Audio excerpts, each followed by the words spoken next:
A little bit about yourself. I'm Peiter DeVries, Pieter Jacob DeVries. I was born in the Netherlands in a place called Wassenaar, which is on the North Sea coast between The Hague and Leiden. I was born in 1939, and we spent, that was followed by the war years in 1940, 40, 41, 45. Especially the last year of the war was pretty rough because there were conditions of famine, which necessitated for my brother and my sister to move to different parts of the country. We were liberated eventually by the Canadians, which made a lifelong impression on me. It probably had something to do with my decision to emigrate to Canada. I went to primary and secondary schools in the Netherlands, and then to agricultural college in the northern part.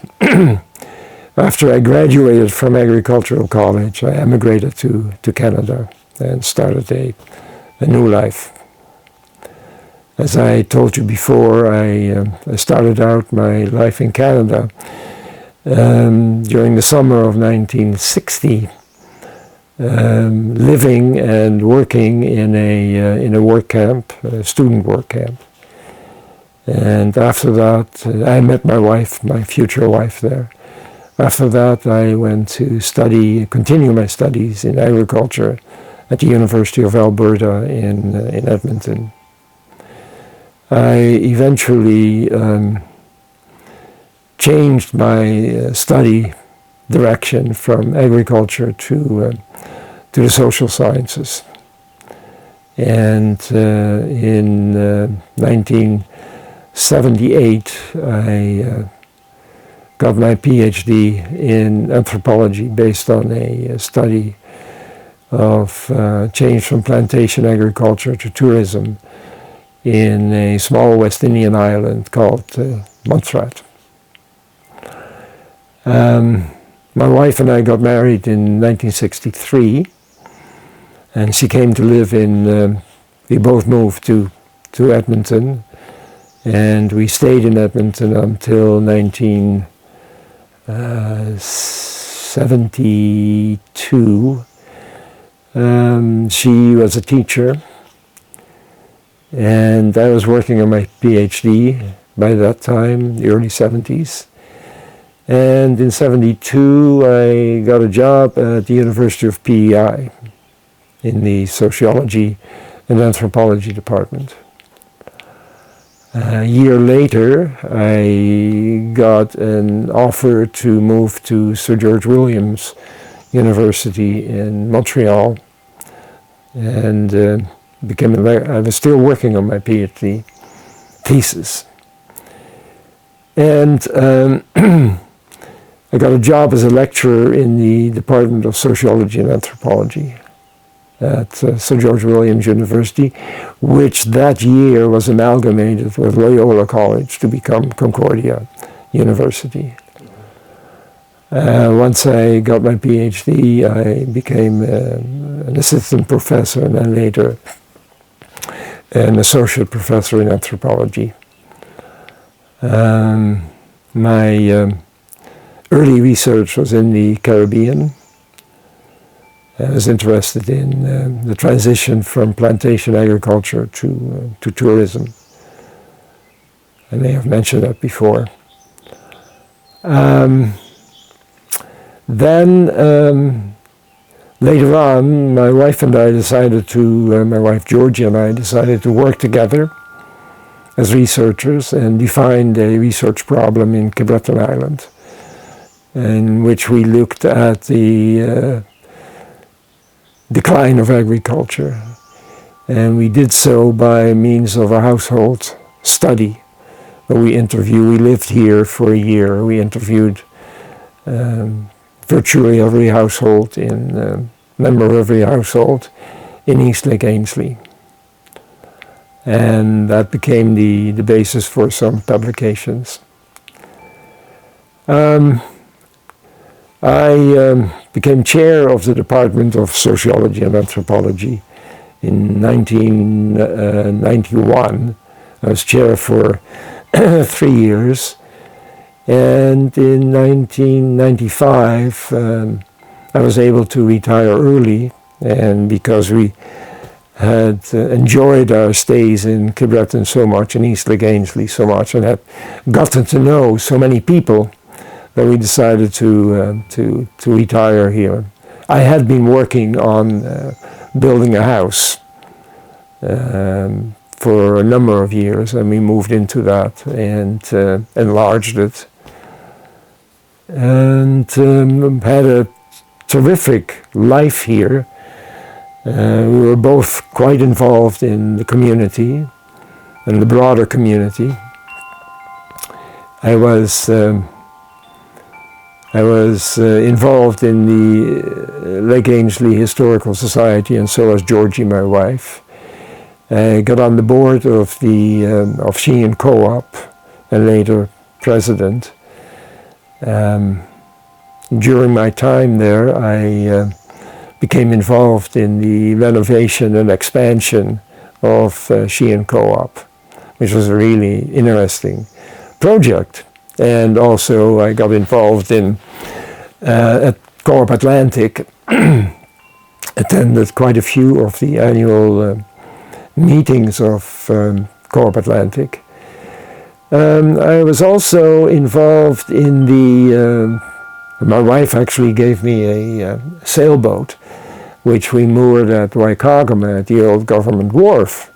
But it was in terrible shape, so we got involved as an organization in renovating that wharf, and that was a really, really interesting project, as was working with the co-op. It involved, of course, doing things and acquiring knowledge about areas of life that I was totally unfamiliar with as a university teacher. And university life is like a bubble, and this was real life in a sense, living in a community and working in voluntary associations. So that was a challenge. It was a learning curve, both in terms of learning the ways of the community, but also learning a bit about business in the co-op and construction as far as the wharf was concerned. So we had a wonderful life here. Our first daughter was born in Edmonton. She unfortunately was born with a congenital defect that could not be fixed at the time. So she died at the age of 4.5. Our second child was born in 1971. Her name is Rachel. And our son was born, Pieter is his name, Peiter Ainslie. He was born in 1981 at the end of our year of research here in East Lake Ainslie. And that was an extremely joyous moment for us and for the community. It was a real celebration of a new member being born into the community. Yeah, that is kind of unfortunately my wife, who I had known for 61 years, died in 1921, and I've been living here now by myself in what was our paradise. That's about a summary of my experiences. Well, it's interesting. During the Lenten season here, I was invited to give a presentation about that. And the title of my presentation was War, Reconciliation, and Peace. And it started out, it was basically a summary of my experiences as a child of war. And my conscious experiences date back to when I was about 3 years old. And became aware. Now, it's just as an aside, those years are, in a way, are defining in terms of the formation of a human being. The first 5 years of one's life, that is. So these experiences, becoming aware that I was growing up as a very young child in an abnormal situation, I gradually became aware of that. The changes, and this I learned from others, of course, were very gradual during the occupation, but they became aggravated during the last year of the war, so basically 44, 45. We were living in a rather well-to-do neighborhood with all kinds of beautiful trees and foliage, relatively large and single family dwellings. The German occupiers decided to, this was in the fall of 1944, to set up a V2 launching pad pretty close to where we were living, in order to accommodate the troops that were required to launch these missiles to the UK, to England. They were housed in our neighborhood, so we were kicked out of our house, and the Germans moved in, and we moved to a vacant house across the road. So the border line between the occupied part of our neighborhood and the non-occupied was right in our street, so we would see the goings-on of the Germans. Food by that time had become pretty scarce already.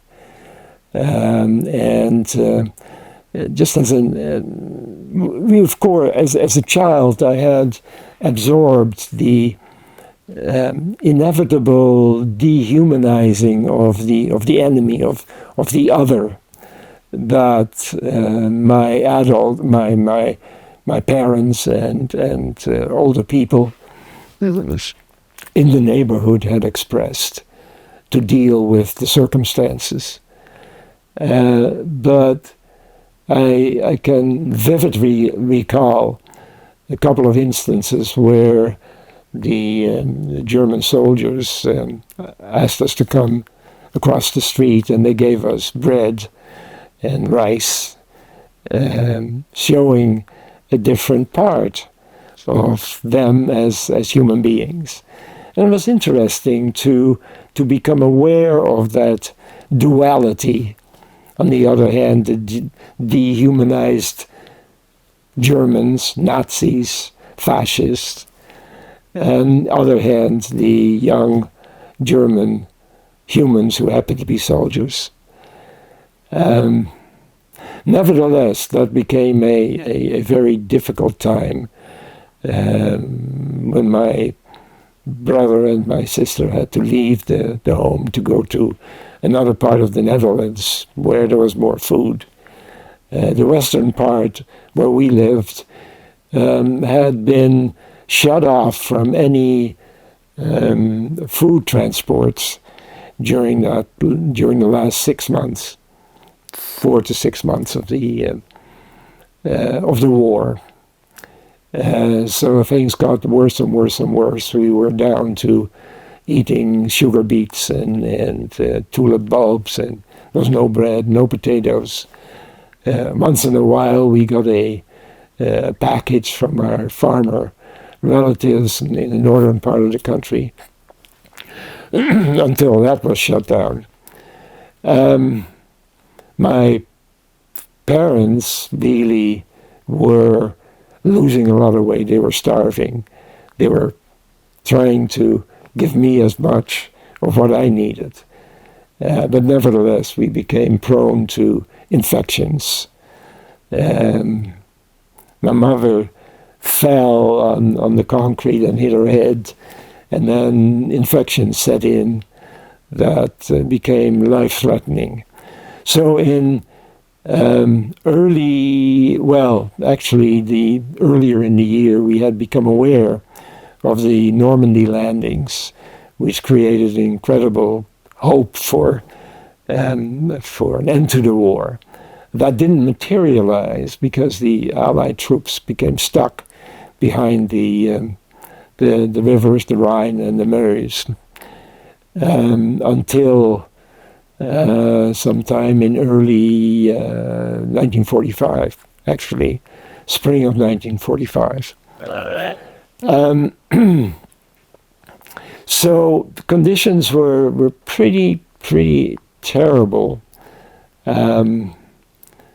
But then liberation came in early May. In fact, it was on my birthday, May the 4th, 1945, that the neighbors came in to tell us that the Germans had capitulated and that the war was over.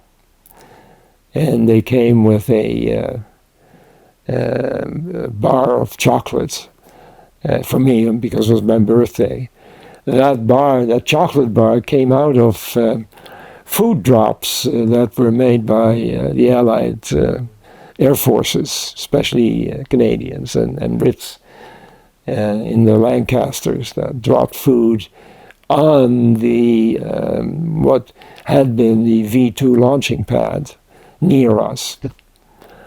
So the war was over, and there was an incredible experience, even for a 6-year-old, to become aware of a totally different set of circumstances.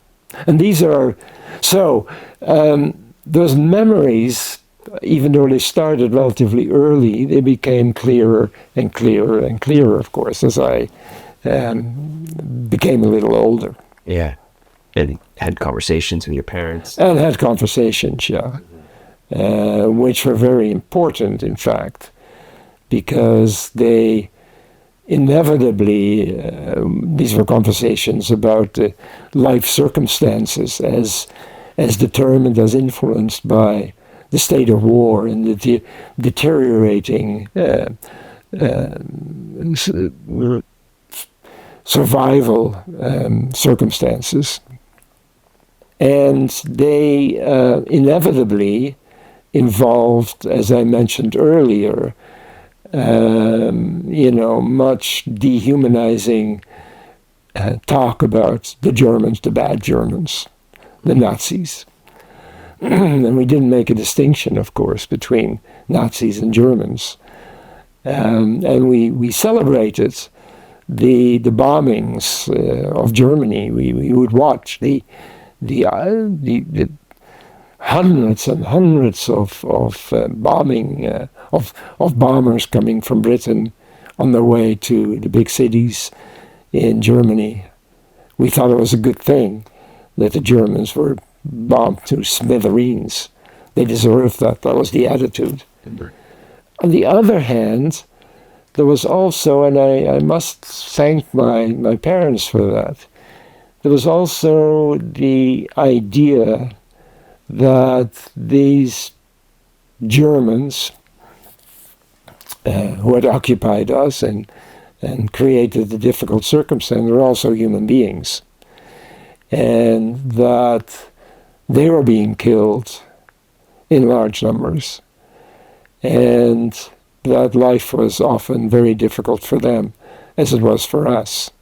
So there was I grew up with the idea that one would have to look at this in a nuanced manner.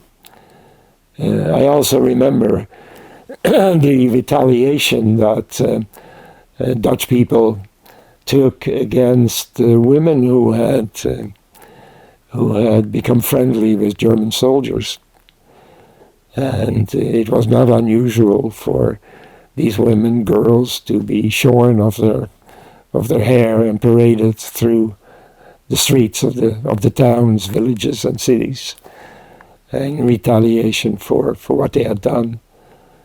Similarly, for people who had benefited from the war, the black marketeers and so on and so forth, members of the Nazi Party in the Netherlands. All these people were given a very, very hard time during the years after the war. So I guess what I'm saying is that growing up meant becoming aware of the complexities of looking at the world, which is a good thing. The interesting thing also is that, the Netherlands had a huge colony in what is now Indonesia. And Indonesia had been, it was called the Dutch East Indies, had been occupied by the Japanese, and the Dutch population in the Dutch East Indies had been put into concentration camps, basically.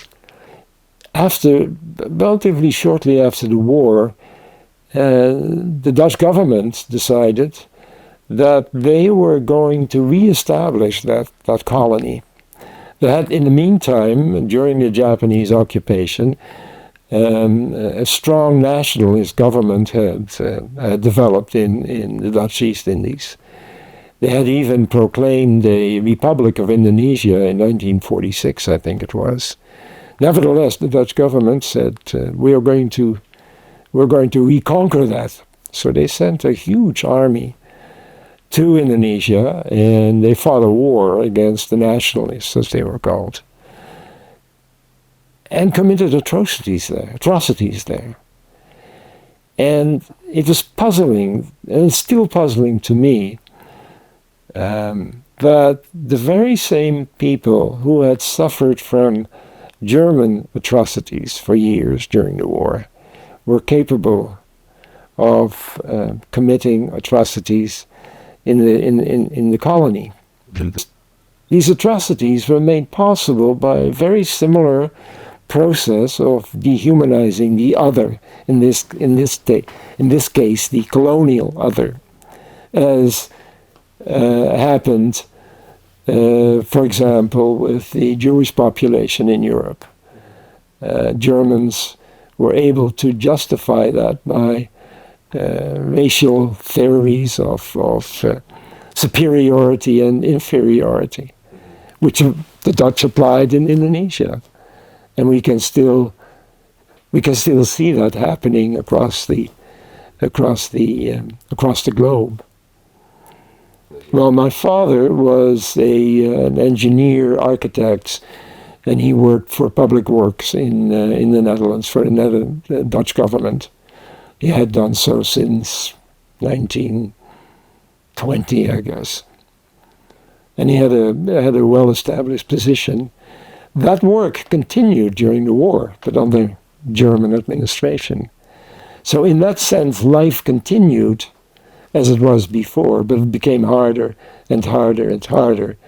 And for example, he had been quite involved. He was an expert in the use of concrete, so he had been involved in modernizing the telephone system in the Netherlands. They were building these they call them. I forget now what they were called, but basically substations. Now, in order to do that, to carry on his work, he had to get permission from the German authorities to travel outside his hometown. He was also supervised by people who were appointed by the German authorities or the Dutch authorities that were people who belonged to the Dutch Nazi Party. He would cycle to work, and during the worst part of what was called the Hunger Winter, the last half year of the war, he would have nothing to eat. He told me that he would take 3 dried peas with him, and he would chew on one on the way to his work, and one while he was working, and one on the way back from work. We were, because we were in a vulnerable area, so close to a V2 launching pad, we were also subject to Allied bombing and strafing things. My mother and I were in the kitchen once, one day, and the bomb dropped by a Spitfire, so it wasn't a large bomb.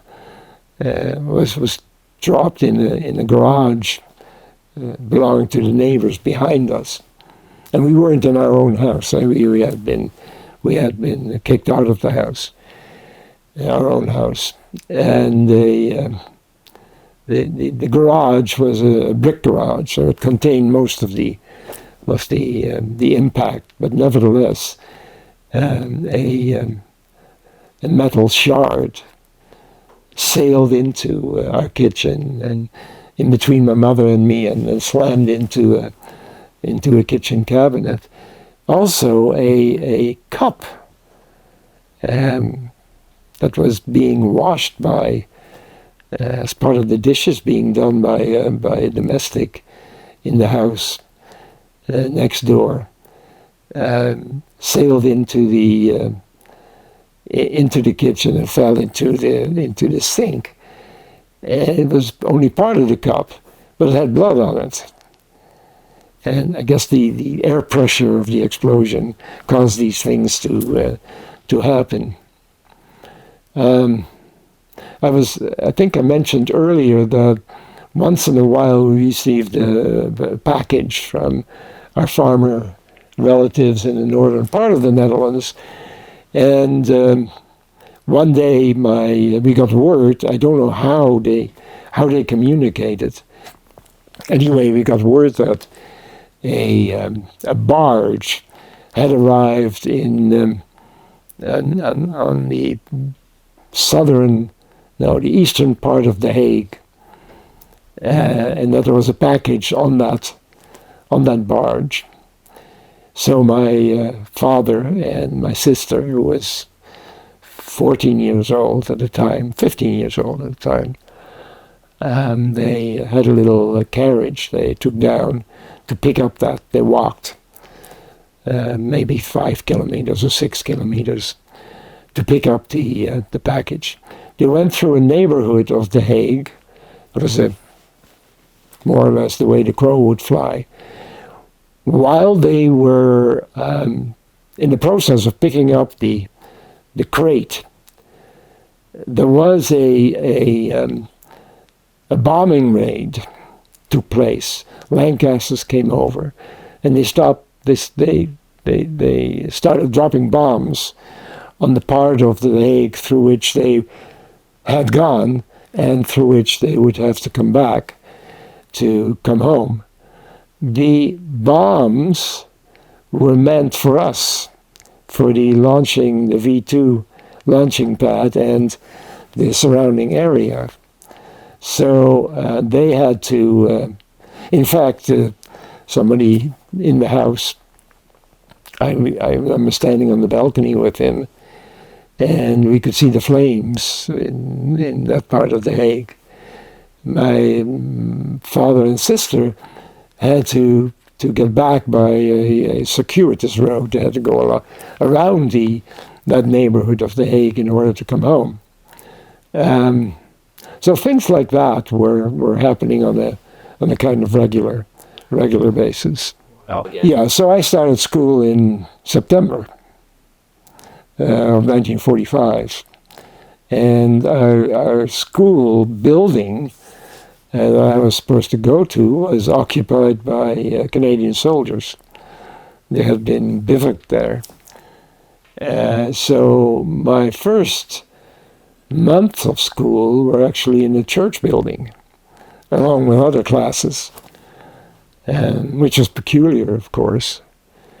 Then we eventually got into the school life was still pretty rough because it took a long time for the economy to be rebuilt and for food production to resume, and the transportation system had been badly affected by the war.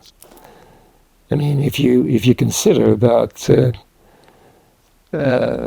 between 6,000 and 9,000 Canadians were killed during the liberation of the Netherlands, you can imagine that quite a bit of war action took place during those last few months of the war. There was a shortage of fuel. Most people used coal to heat their homes with, and the coal was produced in the southern part of the Netherlands, in the province of Limburg. But there was a scarcity of coal, so I think it was during grade 2, the year of grade 2, so that would have been 45, 46. It was a severe winter. They closed the school because the supply of coal was so diminished that they couldn't keep the school warm. And at home we were pretty well limited to the use of only one room in the house in the evenings before we went to bed, under big layers of bed clothing, where in the room where there was a stove and we could keep warm. So and rationing continued for a number of years, which makes it even more peculiar that the government decided to spend a fortune on reconquering the Dutch East Indies.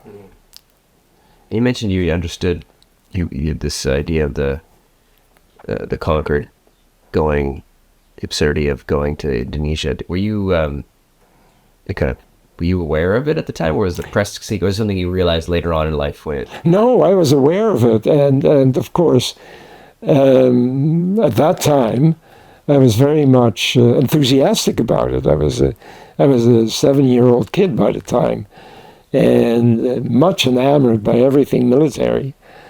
And there was a lot of propaganda getting people to support it, and the glorious Dutch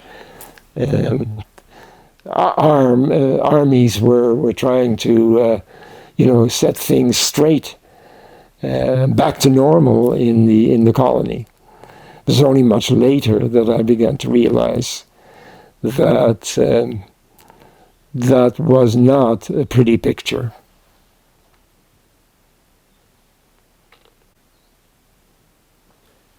And do you think you became an anthropologist later in life? Do you feel like these early years of seeing such extremes of human experience played a part in that choice?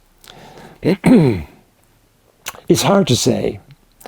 It's hard to say, but I do know that my anthropological training helped me come to terms and understand the dynamic of conquest, suppression, dehumanization, and the way we tend to justify exploiting, brutalizing the other in a colonial or other situation or war times.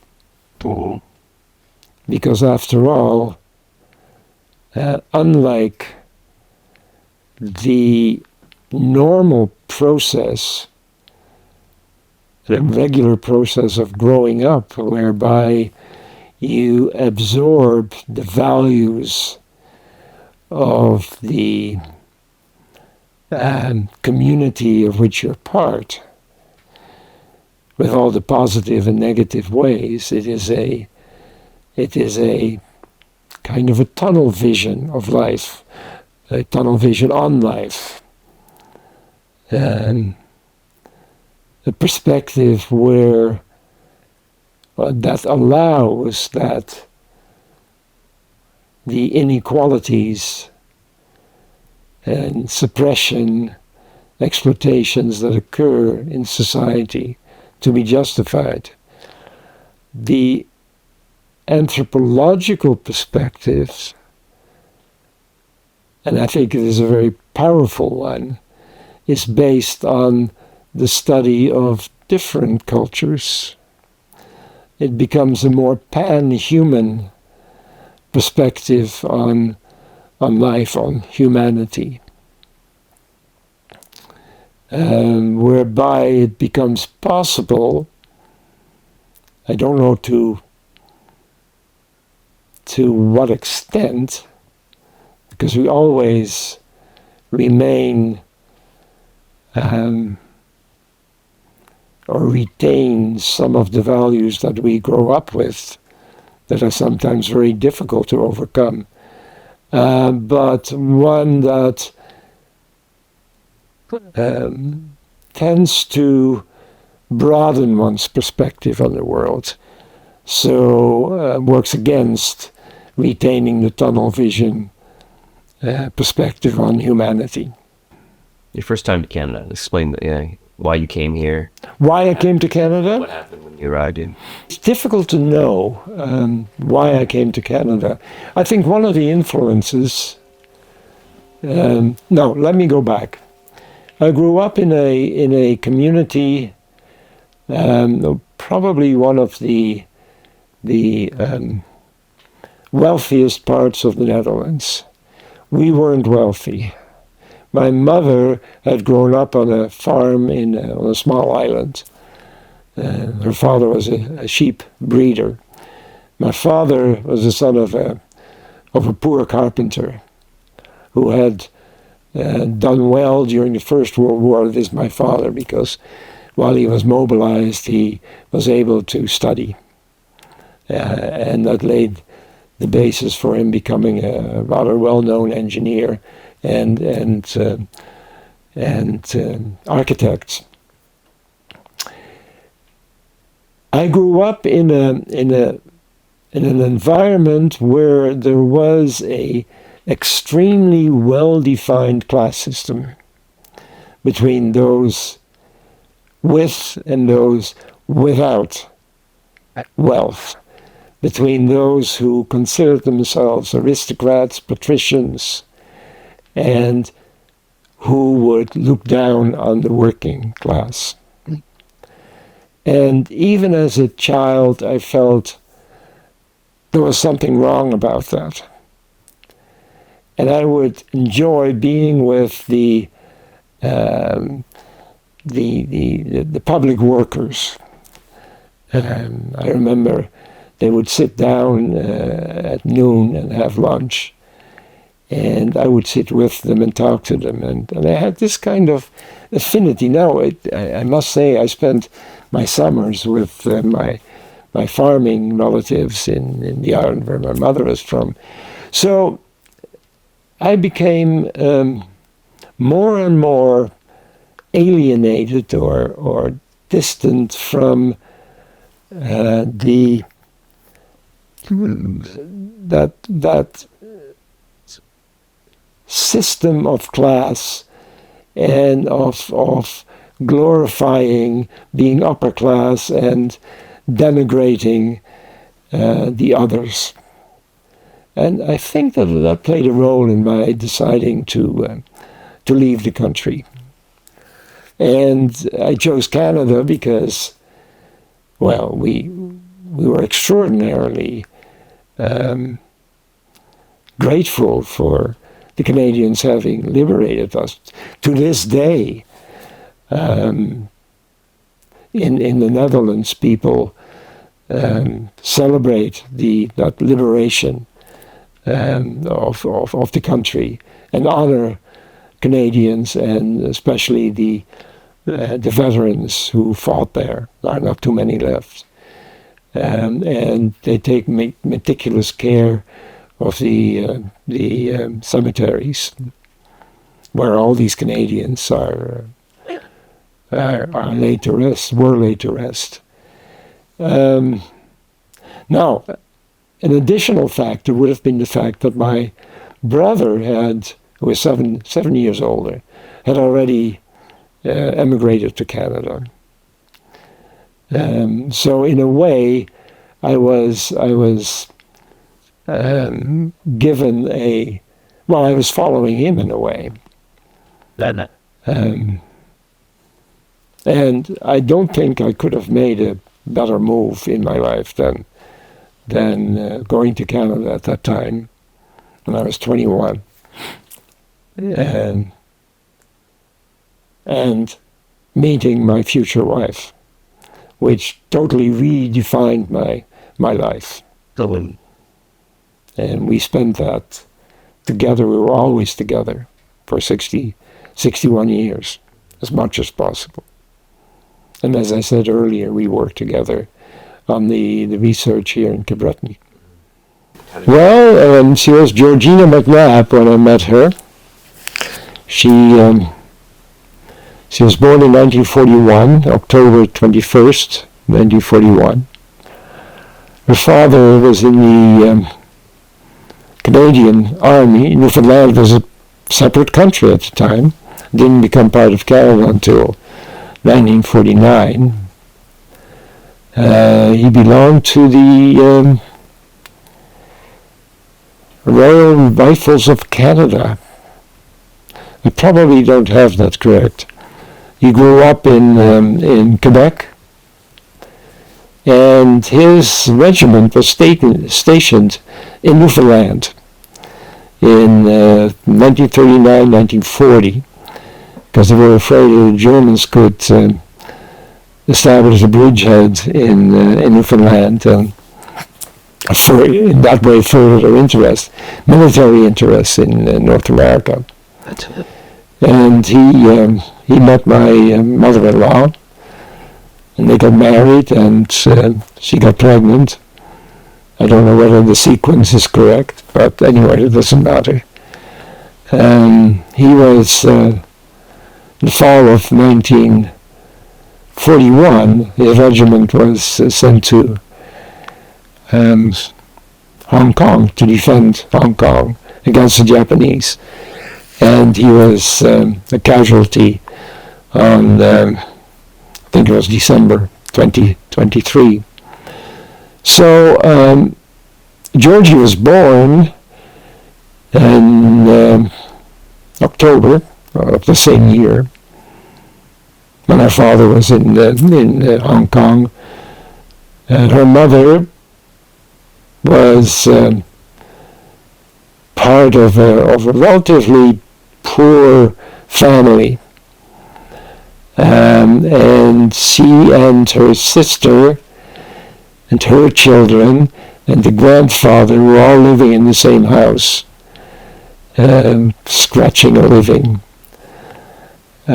So Georgie grew up under very difficult circumstances in terms of the standard of living, but she had a very determined and caring mother. She excelled in school.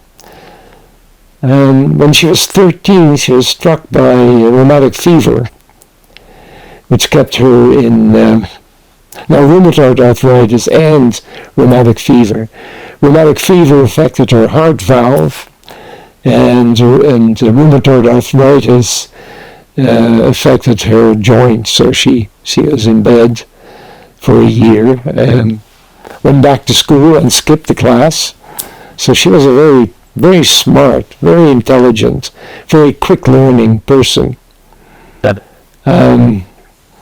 She graduated from high school and then went to Memorial University in Newfoundland, the first in the family the extended family, to go to university.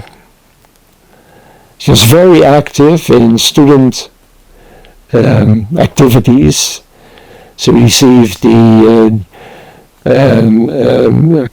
last year of her studies there. She received a special award, the Patton beaker or statue for extraordinary contributions to student life. So she was an all-around, intelligent, active, sociable, beautiful person. Sure. And I was just lucky that she and I met so quickly in my new life in Canada. As I said earlier, I met her 3 or 4 days after I landed in Canada. Coincidentally, the plane that I flew on from Amsterdam to Montreal made a fuel stop in Gander, Newfoundland. Little did I know that only days later I would meet a girl from Newfoundland who became my life partner. Just a beautiful story. Georgie she had studied, she graduated with a Bachelor in Arts and Education and became a teacher. She came to Edmonton, where I was, and we lived there. She started teaching school there. And so we spent quite a few years in Edmonton. We had our first child there.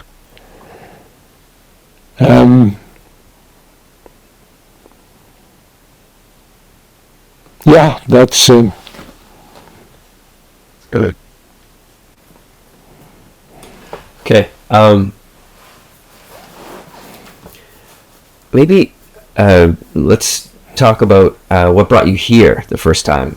Yeah. Were you maybe you want to back up to what you were doing and what you were looking for? You were studying in Montserrat first, but then you were looking for something in Canada. Yeah. So we spent a year in Montserrat, and I.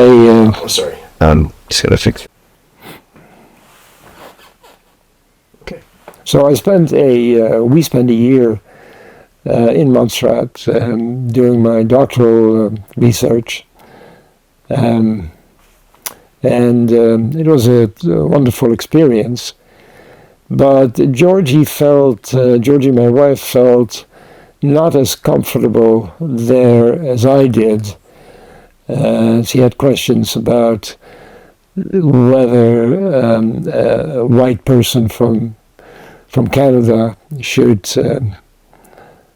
really had a role in what is basically a colonial situation populated by black people, in the sense that it perpetuated the colonial relationship between whites and blacks. So whereas I had plans to continue my research in the in the West Indies, that was not possible, and I started looking around for a new place to go to. We had gotten to know Cape Breton to a certain extent as a result of our travels from Montreal to St. John's, Newfoundland, to visit relatives there. And the idea came to me that there might be certain similarities between the West Indies and Cape Breton that have to do with underdevelopment, economic underdevelopment, and how people respond to that in the way of trying to make a living. For example, what is common in both the West Indies and, as it was in Cape Breton to a great extent at that time, that people combined different sources of livelihood in order to make a living. So you had people with small subsistence farms, also were carpenters, or did all kinds of things. You may have women in a farm family who were teachers. So this kind of occupational multiplicity, you can call it, was a survival technique or strategy that's very common in underdeveloped parts of the world. So we thought that kind of a situation would offer an opportunity to continue the research that I had begun in the West Indies, but in a different location, still within the broader focus of the social consequences of underdevelopment. And we also had decided that Georgie and I would work together. She had been taking anthropology courses at University of Alberta, the University of PI,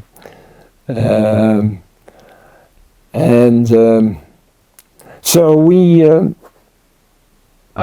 thought that this would be interesting, and we ended up in East Lake Ainslie, mainly because we could not find accommodation at the time in Mabu, where we were planning to carry out the study. So we found a place to live, thanks to the help of neighbors here.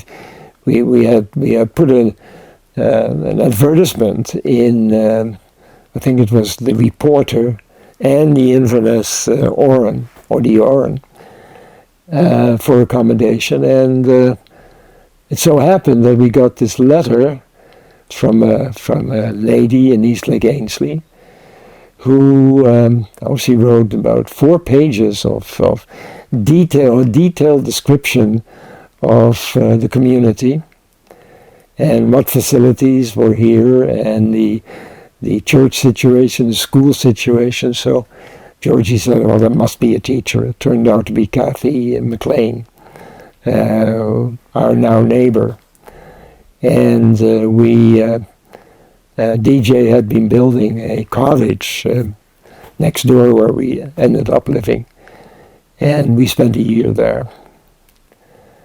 And we spent the year, first of all, getting to know people. We didn't think we should be interviewing people without visiting them to get to establish some familiarity with the people here, to become kind of established in the community. But most of that year, we spent doing rather intensive interviewing of members of different households, trying to establish the history of the community by means of formulating histories of individual households and how these households through time responded to the changing economic opportunities. That was the focus. And to get an understanding of the reasons for the decline of agriculture, of farming, that was so much part of that complex strategy of survival here. What did you discover? Well, what we discovered was something, again, that's not too dissimilar to what happened or happens in so many parts of the world, that farming became more and more secondary or tertiary to other activities. To give you an example, in the early part of the last century, they discovered barite deposits in East Lake Ainslie, so a number of mines were opened. Barite was used for the production of manufacturing of paint at the time. Barite has a very high specific gravity. It almost, a piece of barite feels like a piece of lead. And it was a substitute for lead, which was much more expensive. So barite mines attracted a lot of people who were living here because it was a cash income that was very attractive, because a lot of the activities in terms of production and consumption often did not involve cash here. Yet you needed cash to pay your taxes, to buy certain things that you couldn't buy here or easily get here. So as opportunities for making cash income expanded, agricultural production became secondary or tertiary. Kind of almost like the way we began to see it, as an insurance against the times or the possibilities that these other opportunities would decline, as they did, for example, during the Great Depression. And we were able to document that during that period of the 30s, people, and part of that strategy of surviving is emigration as well.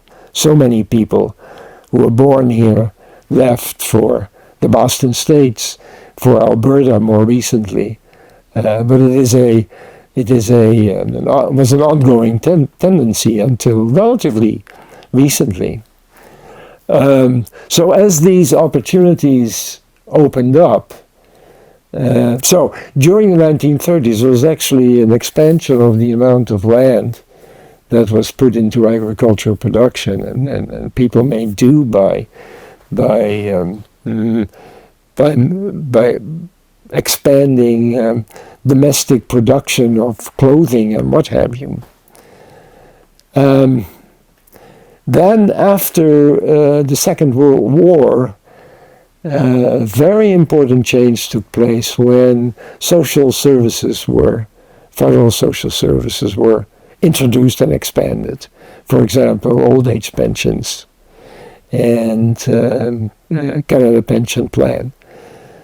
That insurance that farming provided traditionally became less important and disappeared. So increasingly during the 1960s, but especially the 70s, people who had animals here started selling them off. They got out of farming, and farming virtually disappeared from this area. That fast? Pardon? Very quickly. Very quickly, yeah. Very quickly. Well, quickly in one sense. It was, of course, an ongoing process. With whom? That really began, well, as I said here, as a result of the opening of the barite mine. There were other factors as well. For a while, people were producing milk here. They would put milk in these shiny cans on the street, and it would be picked up by the creamery in Marguerite Forks. Then the dairies changed from collecting milk in cans to having farmers put in large tanks at the farm, so they could send a truck over once a week or a couple of times a week. That cut out those who were unwilling or unable to make the transition from kind of subsistence production to more industrial dairy production. There were other things as well. Many of the farmers here would have steady customers in Inverness, the former town of Inverness, for their turnips, potatoes, but also butter. Butter used to be made here as part of domestic production and sold to customers in Inverness. That whole production and consumption process changed over the years.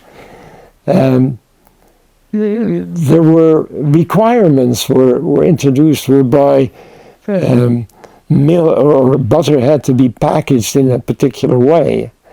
That was not an option for these small producers here. There were many customers when the mines in Inverness were still operating. They declined and eventually shut during the late 1950s. Inverness as a town went bankrupt and had to give up its town status. It became a very, very needy place. Only social services and what have you saved it. But it also became less of an opportunity or outlet for agriculture, for this kind of household agricultural production that was so important here. It makes a lot of sense. You can see how these little things all can add up. It is always a complex of factors that is involved in economic and social transformation. When you started talking about you are looking at the big picture, but you say you look through it through households. Is there one particular anecdote, like of one house, like that you could really talk about several generations to show a change, or that could kind of visualize this? Well, for example, the household that DJ McLean grew up in, his father's father was a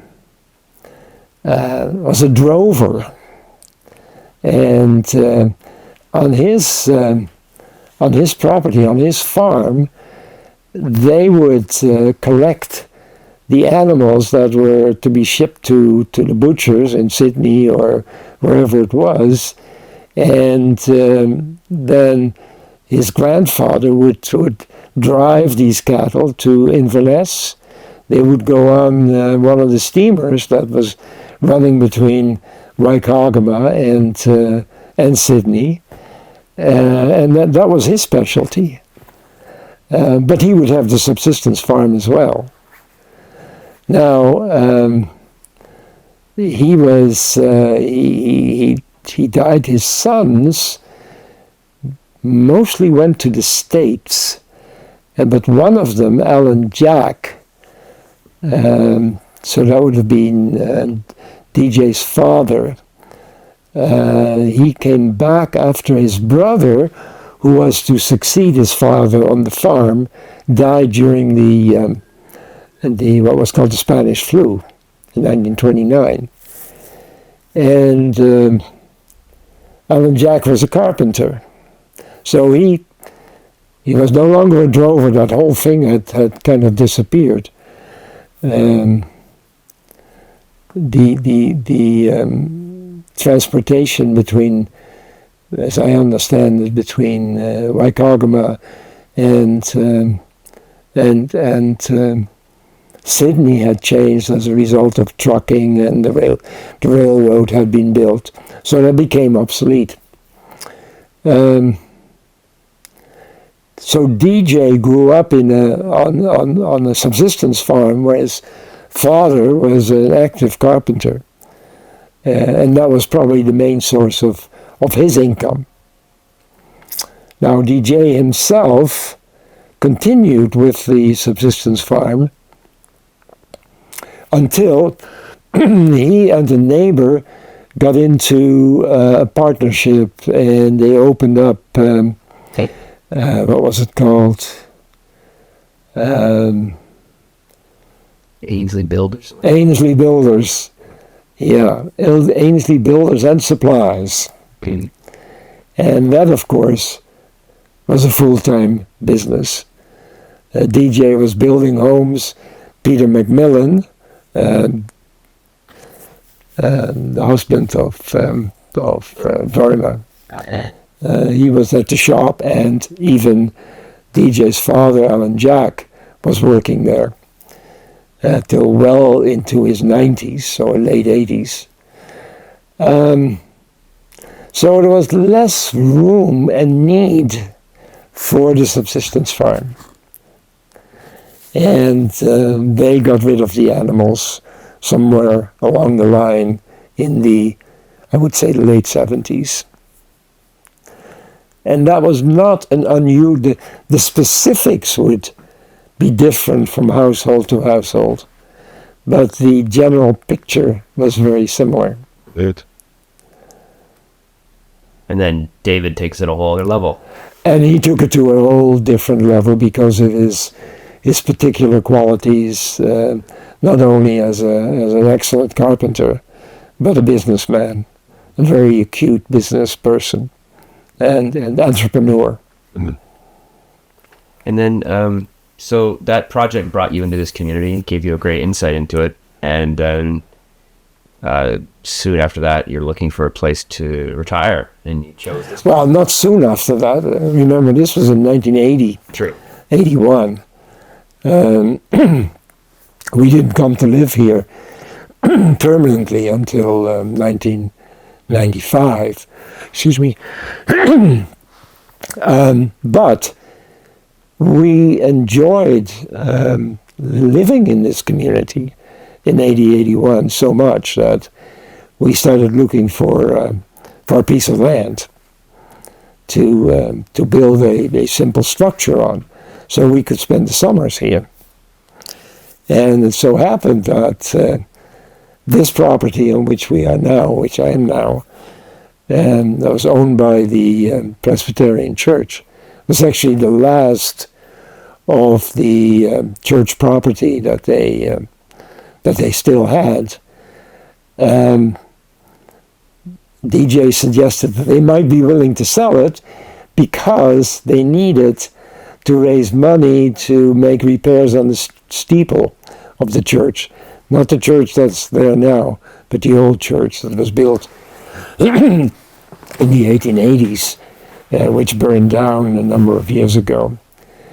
And so we got into conversations with George and I, with the elders of the East Allegheny Presbyterian Church, and we reached an agreement, and we became the owners of this wonderful property. Another, tremendous piece of luck, actually, when I think of all the fortunate developments that we experienced over the 61 years that we were together. Anyway, that established us in the community. We're good. And I started, actually we bought, this in the summer of 81, we bought an old truck camper and put that here. And I eventually started, I built this house, this part of the house, around the camper, and then when the house was done, I pulled the camper out in bits and pieces. It was pretty well garbage by then. So the year of research had allowed us to become familiar with the community to a great extent, the ways of the community, and then ongoing visits made that even more so. And in 1988, 89, I had another sabbatical year which we spent here. We were living in this house at the time. And as I said, our son was born here. In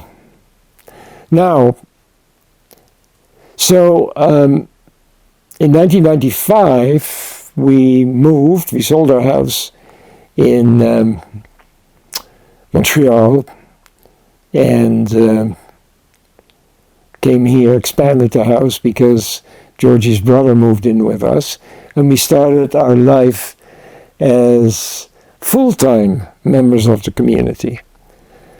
And that was more complicated. I had been an academic for quite a while, and Georgie had been a teacher and a vice principal in the Montreal area. Academic life has its own peculiarities.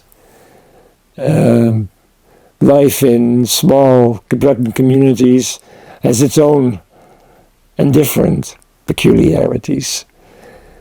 We had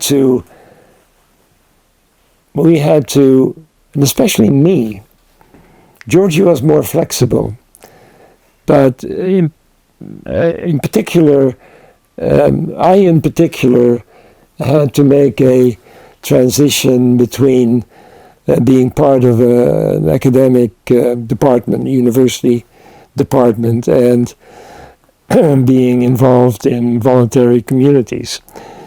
It took me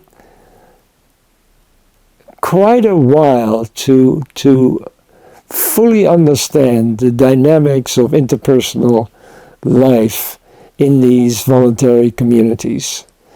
And I did not always bring the kind of patience or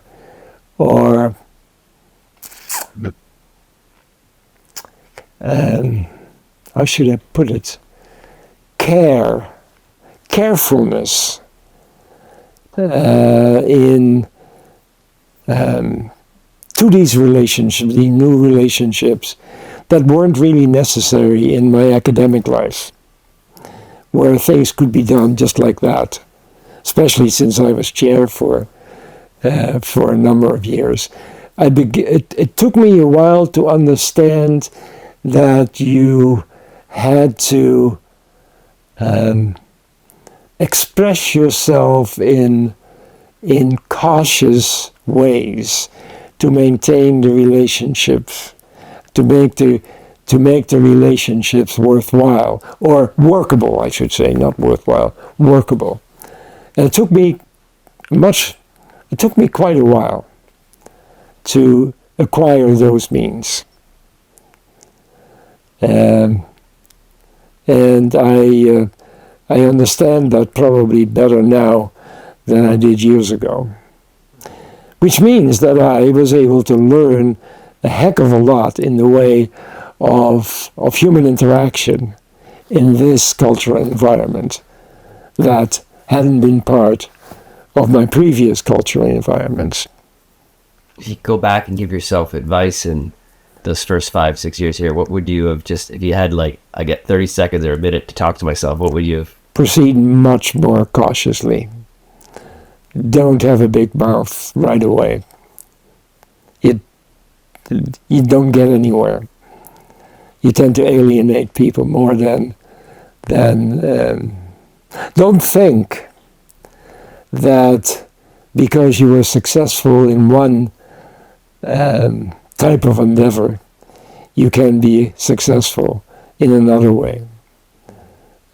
Keep learning from your peers and keep respecting their ways, which I knew in an abstract way as an anthropologist. But living here full time meant less abstraction and more reality. The changes have accelerated in the last number of years as a result of there being much more opportunities for wage employment than there were even in the early 1980s. A lot of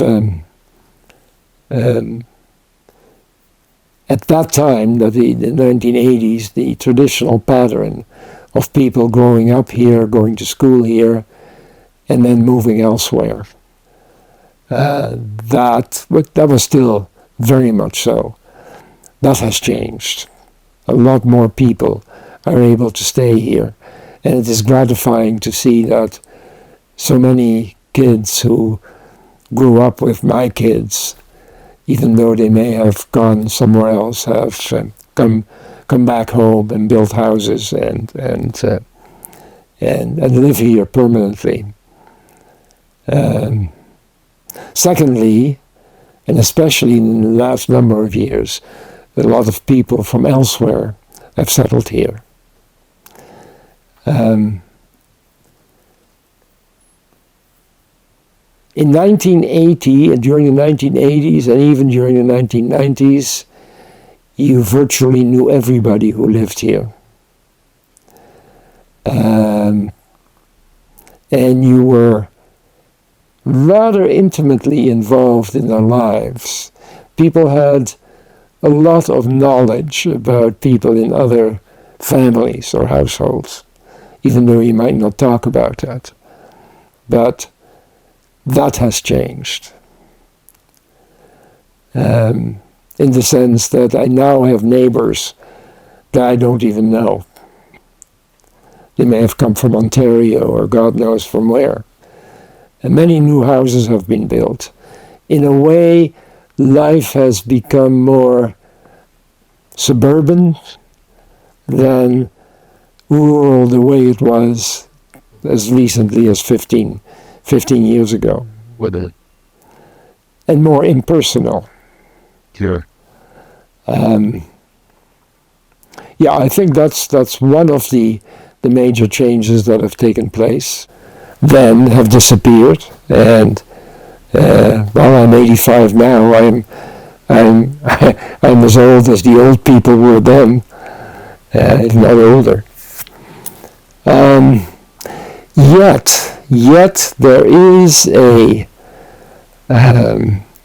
sense of community, in the sense that there's still a majority of people living here who grew up under the old ways and are committed to maintaining community life.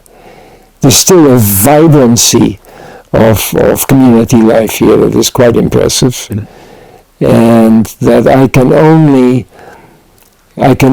explain as being the legacy of generations of people whose survival strategy that I was talking about earlier included working with other families, being dependent on others